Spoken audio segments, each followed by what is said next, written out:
Joshua and the Fall of Jericho. Was the battle won before the walls fell?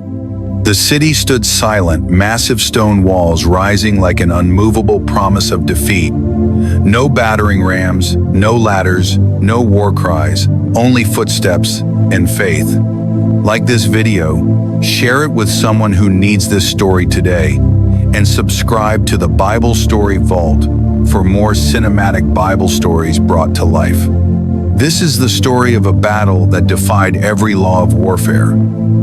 A victory that came not through swords, but through obedience. And a moment in history that proves that when God speaks, walls, no matter how strong, must fall.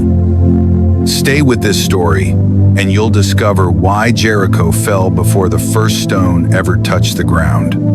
The sun rose over the plains of Canaan, casting long shadows across a restless camp. Israel stood on the edge of destiny. Behind them lay the wilderness, 40 years of wandering, graves in the sand, and lessons learned the hard way. Ahead of them stood Jericho. Jericho was no ordinary city. Its walls were legendary, thick, towering, layered with stone and fear. Kings trusted those walls.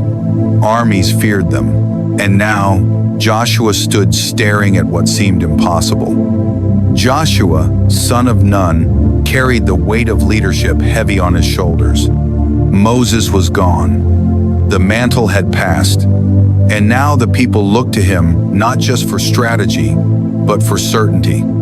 That night, as the camp settled and fires dimmed, Joshua walked alone.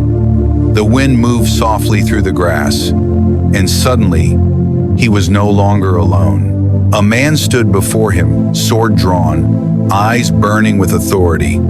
Joshua's hand went to his own weapon. "Are you for us, or for our enemies?" "We're Shay." The answer came like thunder wrapped in calm. "Neither. But as commander of the army of the Lord, I have now come." Joshua fell to his knees. The battle had already been claimed. At dawn, Joshua gathered the leaders of Israel. Faces hardened by years of survival listened closely. God had spoken, but what he said made no sense. No siege, no assault, no weapons raised. Instead, God commanded something unthinkable. The armed men would march around the city once a day for 6 days.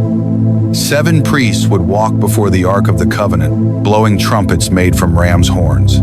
The people were forbidden to shout, forbidden to speak. Silence would be their weapon. On the 7th day, they would march 7 times. Then and only then, when Joshua gave the command, the people would shout, and the walls would fall. Some leaders exchanged uneasy glances. Soldiers shifted their weight. This was not how wars were won, but Joshua did not hesitate. Because faith does not argue with God's voice, it obeys it. The gates of Jericho remained sealed. From atop the walls, watchmen squinted into the distance. Then they heard it. Footsteps, not an army charging, but a procession. The Ark of the Covenant moved forward, carried with reverence. Priests lifted their trumpets, and the low, echoing sound rolled across the plain like a warning from heaven. The people of Israel marched in silence. One lap, no arrows, no taunts, no response. Inside the city, confusion spread. Laughter followed. Mockery echoed from the walls. Is this their attack? Day after day, the ritual repeated. The same footsteps, the same trumpets, the same silence. But something invisible was happening. Faith was pressing against stone. Inside Jericho, fear grew. Rahab stood at her window, hands trembling. She had heard the stories, the Red Sea, the defeated kings, the God who fought for Israel. She remembered the spies she had hidden. The promise they had made, when the city falls, your life will be spared. She tied the scarlet cord to her window, a thin thread of hope against massive walls. Below her, the city mocked. Above her, faith whispered. The seventh day dawned heavy and still. Joshua rose early. Today was different. The people marched. Once, twice, 3 times. Dust rose beneath their feet. Sweat streaked faces. Hearts pounded. 4 times. 5, 6. Jericho's walls stood unchanged, silent, unmoved.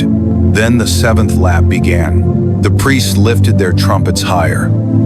The sound grew louder, sharper, piercing the air like a divine signal. Joshua raised his hand. This was the moment. He turned to the people and shouted with a voice full of fire, "Shout, for the Lord has given you the city." The silence shattered. Thousands of voices erupted at once, a roar of faith, obedience, and victory. The ground trembled. A deep rumble rolled beneath their feet.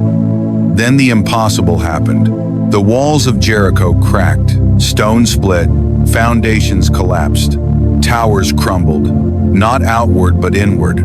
The walls fell flat. The city that trusted in stone fell before a people who trusted in God. Israel surged forward. The battle was swift. Jericho was taken, and Rahab's house, marked by scarlet, stood untouched. The smoke rose into the sky. Jericho burned. Its wealth was devoted to the Lord. Joshua spoke a curse over the ruins, a warning never to rebuild what God had destroyed. The people stood victorious but sober. This victory had not come from strength, not from strategy, but from obedience. The ark stood at the center unchanged. Holy, powerful, and Israel knew this was only the beginning. Jericho still exists. Not as a city, but as moments in our lives. Walls of fear, walls of doubt, walls of impossibility. Some walls fall through effort, others fall only through obedience. God does not always ask us to fight the way we expect. Sometimes He asks us to walk, to wait, to trust, to shout only when He says so. The walls fell not when Israel shouted, but because they obeyed first. And the same God who brought Jericho down is still in the business of tearing down walls today. If this story spoke to you, subscribe to the Bible Story Vault for more cinematic Bible stories that bring Scripture to life one moment of faith at a time.